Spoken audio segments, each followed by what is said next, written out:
मुझे खबर मिला है कि जो हमारा पुराना राजभवन था, जो 1949 में राजमाता कंचन प्रभा देवी ने टर्म्स एंड कंडीशन में फ्री में ये गवर्नमेंट ऑफ इंडिया को दिया था, राजभवन को मैं वहां में राज्यपाल को रखने के लिए एक अग्रीमेंट हुआ था। उसके बाद जब आईपीएफटी और बीजेपी का गवर्नमेंट आया तो बात चला कि वहां में एक महाराजा के नाम में एक पब्लिक लाइब्रेरी होना चाहिए, जहां में हमारा त्रिपुरा का, हमारा तिपरासा का कल्चर, कस्टम, हमारा इतिहास को दिखाया जाएगा। लेकिन अब मुझे खबर मिल रहा है कि वहां में ये जो पुराना राजभवन है, वहां में बिना किसी से कंसल्ट करके, बिना हमारा सेंटिमेंट, सिर्फ मेरा फैमिली का नहीं, हमारे लोगों का, हमारा स्टेट का कल्चर का सेंटिमेंट को कंसल्ट करके वहां में एक 5 स्टार होटल बनाया जाएगा।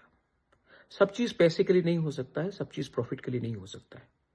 आज अगरतला में हमारे नाम में, तिपरासा महाराजा के नाम में, हमारे त्रिपुरा के कल्चर के बारे में क्या बचा है, और आज जो भी बचा है हमारा इतिहास, उसको भी आप प्रॉफिट मेकिंग के लिए, आप बिना हम लोग से बात करके आप यहां में 5 स्टार होटल बना रहे हो। आई कंप्लीटली अपोज इट, और मैं गवर्नमेंट को बोल रहा हूं कि please rethink on this decision, क्योंकि वरना हमें रास्ते में निकलना पड़ेगा और हमें अपोज करना पड़ेगा। मैं स्टेट के खिलाफ नहीं हूं, मैं चाहता हूं कि स्टेट में टूरिज्म डेवलप हो, उन्नति आए।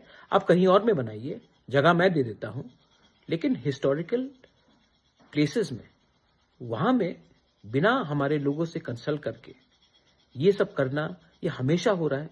ये पहले भी हुआ, हमारे ऐतिहासिक जगह का नाम को बदल दिया गया, उनके स्टेटस को बदल दिया गया। आप ये कब तक करोगे? ये गलत बात है, एंड इसको मैं एकदम एक्सेप्ट करने वाला नहीं हूं। आई अर्ज everyone in Tripura, of all communities, people who have respect and knowledge of history and our culture, to oppose such moves. Not everything is made for money. Not everything is done for profit. There is something called heritage of the place. And I oppose this project by the government of Tripura.